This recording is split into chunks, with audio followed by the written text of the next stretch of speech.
Hello again.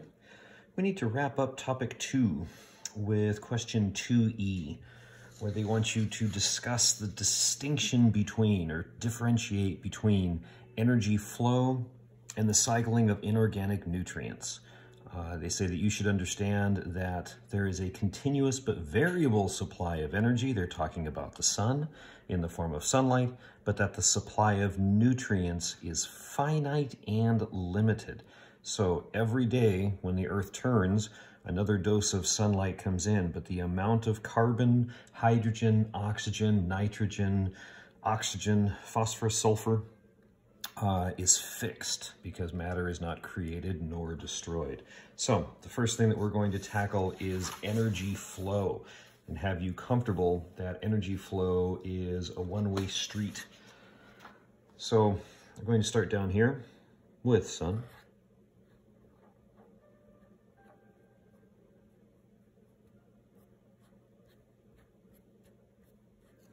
Sun, excellent. So you have your producer, your autotroph, right? So there's energy in the form of sunlight that is released from the sun, and this provides energy for the ecosystem. So there is an energy input here from the sun, and this energy is captured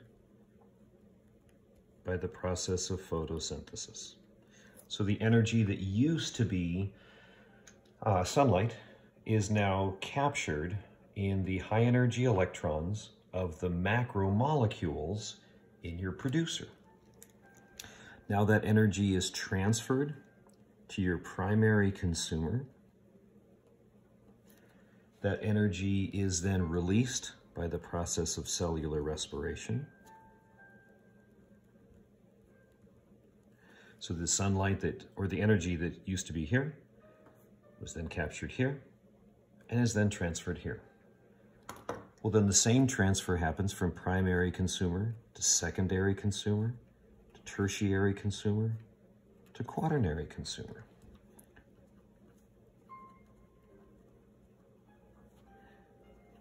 This is why the earlier question asked you to create a food chain. So when we write primary, secondary, tertiary, and quaternary consumers, you have a picture in your mind of an ecosystem that you created, whether it's terrestrial or aquatic. And then, of course, the energy is released from the macromolecules at each step by cellular respiration. So the energy that comes in, what is that energy used for? That energy is used to do cellular work.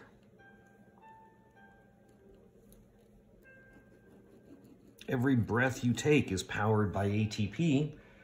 The energy in that ATP originally was sunlight.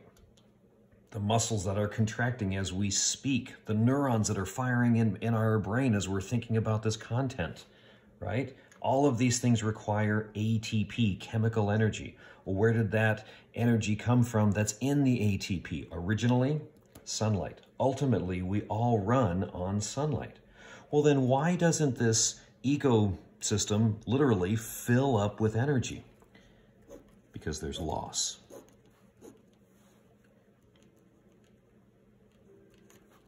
There is energy loss here due to two things: heat and inefficient digestion. So ultimately, the energy that starts as sunlight is going to be lost from the ecosystem in inefficient digestion and heat. You go, well then, will the ecosystem ever run out of energy? No, because the Earth simply rotates on its axis and the sun returns the following day for more energy input into the ecosystem. This isn't going to be a problem for about 3 billion years. At that point, the sun collapses, supernova, red giant kind of process. So nothing that you have to worry about for about 3 billion years. Okay, so this is energy flow. It's a one-way street, all right? From the sun into the ecosystem, ultimately being lost through inefficient digestion and heat loss, right? But they want you to discuss the distinction. What's the difference between energy flow here, which I suppose if we're going to create a diagram, I should label it. That would be helpful, wouldn't it? So here's energy flow, one-way street, okay? Now we're going to go from there, to the cycling of inorganic nutrients. Now, inorganic nutrients is usually not a term I use. I use the term abiotic factors. So, cycling of inorganic nutrients. Fine, so whether you call them inorganic nutrients or you call them abiotic factors, same thing. Carbon, hydrogen, oxygen, nitrogen, phosphorus, sulfur. Fine. Well, this takes us right back to the same four-square diagram. It's almost like all of these concepts are interconnected, right? What do you have here? Well, you have your abiotic factors. Carbon, hydrogen, oxygen, nitrogen, phosphorus, sulfur. You have your producers. You have your consumers.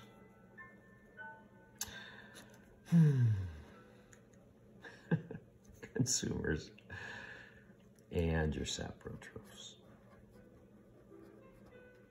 Okay?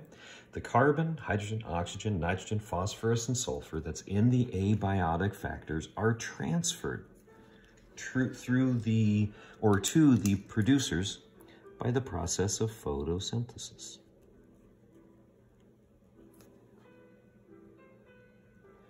So now, the abiotic factors that were in the atmosphere or in the ecosystem are now part of the producers.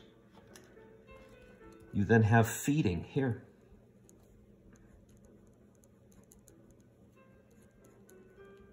This is a transfer. And really, this is a transfer as well. A transfer from the ecosystem into the organism.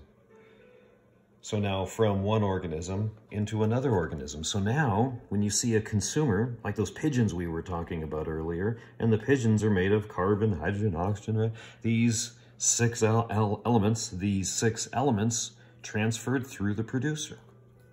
Well, when these organisms die, there's another transfer here. This is a transfer. Okay, the saprotrophs feed. That's what troph means. It feeds on death. That's what that literally means. So the saprotrophs then transfer the carbon, hydrogen, oxygen, nitrogen, phosphorus, and sulfur that used to be part of the producers, used to be part of the saprotrophs. And then here is what makes this a cycle. You're recycling right here. This is what makes mold, mildew, fungus, bacteria, slime, all the things that people think are gross. Biologically, they could not be more important. This is your nutrient recycling. Extremely important. If you take the saprotrophs out of the ecosystem and you stop nutrient recycling, the supply of abiotic factors will run out. When you run out of abiotic factors, photosynthesis shuts down. When photosynthesis shuts down, the producers die. When producers die, consumers die. And when producers and consumers die, the saprotrophs die, and the entire ecosystem crashes. So even though most people don't like mold, mildew, fungus, bacteria, slime, they are extremely important for that step right there. They recycle the abiotic factors. So this gets us right back to that Statement, ashes to ashes, dust to dust. We are made of the same materials that organisms have been made of for billions of years. It's the cycle. Whether you want to talk about the carbon cycle, or the water cycle, or the phosphorus cycle, we're all made of the same abiotic factors cycling through the ecosystem. And that should do it for 2E.